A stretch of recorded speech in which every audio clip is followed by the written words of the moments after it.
టెస్కాబ్ ఉన్నతాధికారి నిమ్మగడ్డ వాణిబాలను సస్పెండ్ చేస్తూ ఉత్తర్వులు జారీ చేసింది ప్రభుత్వం. టెస్కాబ్లో మేనేజర్గా పనిచేస్తూ తన భర్తతో ప్రైవేటుగా శ్రీప్రియాంక ఎంటర్ప్రైజెస్ పేరుతో చిట్ ఫండ్ సంస్థను స్టార్ట్ చేశారు. ప్రజలకు అధిక వడ్డీ ఆశ చూపి 517 మంది దగ్గర 200 కోట్ల రూపాయలు వసూలు చేసింది వాణిబాల కుటుంబం. చివరికి 200 కోట్లు దండుకొని పారిపోయింది వాణి ఫ్యామిలీ. దీంతో బాధితులు హైదరాబాద్ సీసీఎస్ పోలీసులను ఆశ్రయించారు. తమకు న్యాయం చేయాలని కోరుతున్నారు. దీంతో వాణిపాల చిట్ ఫండ్ కంపెనీపై కేసు నమోదు చేసి దర్యాప్తు చేస్తున్నారు పోలీసులు.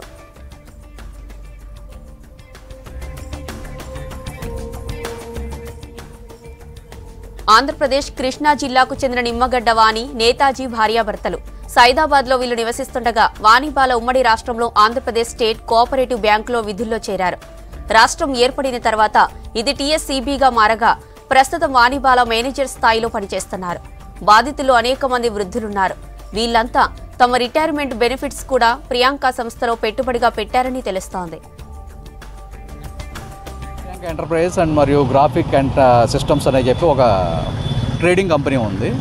ట్రేడ్లో ఉన్న పరిచయాలను బట్టి బిజినెస్ అవసరాల కోసం కొంత అమౌంట్ ఇంట్రెస్ట్ ఇవ్వడం జరిగింది. కంపెనీలతో పాటు పర్సనల్గా కూడా అందరినీ రాత్రి బోర్డు తిప్పేశారు. ఈ నెల 25వ తారీఖు నుంచి సెల్ ఫోన్ స్విచ్ ఆఫ్ ఉన్నాయి. ఫ్యామిలీ ఎవరో దొరకట్లేదు. ఆయన పేరు Meka Netaji, partner, managing partner. వాళ్ళ అబ్బాయి మేకా శ్రీహర్ష, వాళ్ళ వైఫ్ ఒక ఈ తెలంగాణ కోఆపరేటివ్ ఎపెక్స్ బ్యాంకులో జనరల్ మేనేజర్ క్యాడర్లో ఉండి ఆవిడ కూడా బ్యాంకు ద్వారా కూడా చాలామంది చేత పెట్టుబడి పెట్టించింది వాళ్ళ భర్త ఫరంలో. సో వాళ్ళందరూ కూడా రిటైర్డ్ పీపుల్ చాలా ఇబ్బంది పడుతున్నారు. అసలు మొత్తం మీద చూస్తే ఇక్కడ నాకు అంతు చెక్కడం లేదు. 150 నుంచి 200 కోట్ల వరకు ఉంటుందేమో ఈ మోసం అనిపిస్తోంది. అందరికీ ఇంట్రెస్ట్లు కూడా పెద్ద భారీగా అతిగా ఆశ చూపించింది లేదు. 15 to 18% ఆశ చూపించాడు ఆయన. మొన్న జనవరి వరకు బాగానే ఇచ్చారు. జనవరి తర్వాత కొద్దిగా టైట్గా ఉన్నాను, ఏప్రిల్ మేకి నేను కొద్దిగా కవర్ చేస్తాను అంత ఇంట్రెస్ట్ పోర్షన్ కానీ అసలు కానీ అని. ఈ ఇంట్రెస్ట్ లేట్ అవడంతో కొంతమంది ఇన్వెస్టర్స్ మాకు త్వరగా డబ్బులు ఇవ్వండి అంటే అందరికి కూడా ఏప్రిల్ మేకి కమిట్మెంట్ ఇచ్చాడు. ఏదో ఆస్తులు అమ్ముతున్నాను తీసుకొచ్చి ఇచ్చేస్తాను అందరికీ అని చెప్పి. ఇది పరిస్థితి.